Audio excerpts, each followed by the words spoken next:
perfect song for our next guest. Hey everybody, welcome back to Fox 5 News this morning, 6:22 on your Monday. It's anyone's worst nightmare, getting the diagnosis of cancer. Now imagine that times two. A young couple, both were diagnosed with the late stages of cancer, given death sentences. Today, however, they're here. They're joining me live, Joyce and Kevin O'Brien, cancer-free. You're here to share your stories. Thank you so much for coming in. Joyce, let's start with you. Tell me what you had and what the doctors told you. Well, I began with stage 2B breast cancer when I was 33 years old. Okay. And then I was diagnosed 2 years later or 18 months later with stage 4 breast cancer. And the doctor said? There's nothing we can do to save you. Yeah. Okay. And so we're going to find out what happened since then. Kevin, you had a stroke and then you were diagnosed with cancer. Right. About 2 years before Joyce's first diagnosis, I had a stroke, was paralyzed on my right side. Went through a lot of physical therapy, was able to walk again, and then in between her cancer diagnoses, I was diagnosed with stage 3 malignant melanoma. So you guys are both diagnosed with cancer. The doctors say there's really nothing you can do. Most people would curl up in their bed, pull the covers over their head, and say, I give up. What did you guys do? Why did you fight this so much?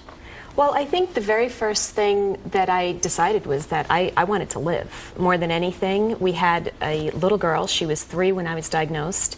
And I'm thinking, okay, my husband is still recovering. Yeah. And I just wanted to be able to live. So that was the first thing I think that went through my mind.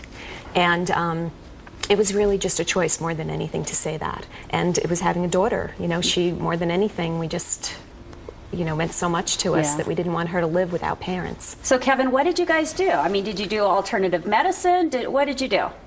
My wife went on a quest and brought me along with her, and it was alternative medicine, biological medicine.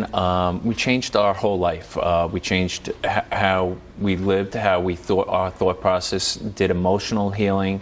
Anything that was going to help us feel better, we took on. And that's how we do it, total body, mind, body, and spirit, our healing. And now 10 years later, cancer-free, and you decided to share your story with other people and maybe heal other people in the process. Tell me about the book you guys have written. So our book is basically our journey. And it's a little bit more of the story of how this all developed from the time that Kevin had his brain hemorrhage until actually the point where we felt like, yes, this is it. Yeah. We feel phenomenal. We're so happy and blessed. And we just want to share this story with others so that they can feel the same hope and inspiration that, might come from a story like this. Kevin, what do you tell other people now who may be diagnosed, may feel like that this is their death sentence? The first thing I tell them is don't take a prognosis as fact, as the end-all be-all. It doesn't have to be. You just have to search for other solutions, other answers. I was lucky enough never to hear my prognosis, and I think it was something, because the power of that word, like you have 6 months, it sets a mindset in you, and I don't think that's one thing we try not to tell people. You guys aren't doctors and you're not writers, so this really has changed your whole life and put you on a different career path and kind of an inspirational path to get people to get out of their funk when it comes to cancer. Is that a crazy change for you in your mind? Well, yeah, I was down on Wall Street. Oh, really?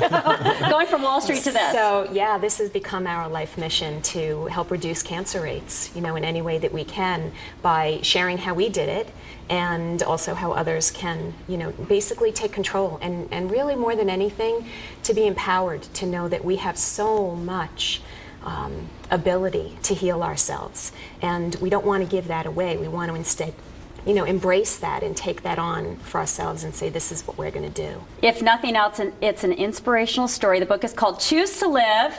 There it is again, now available in bookstores, right? You can get it anywhere? It'll be online through Amazon and Barnes & Noble, all the online stores in a few weeks. But if anyone wants to go to our website, beingcancerfree.com, we are providing a free chapter of the book. And then they'll be notified also the minute that the book is up online. Perfect. And we'd love to hear anybody else's success stories out there. It'd be great. All right, Joyce and Kevin O'Brien, thank you so much for joining us, and congratulations on winning the fight. We know a lot of people don't, so congratulations. Thank you. All right, Jason.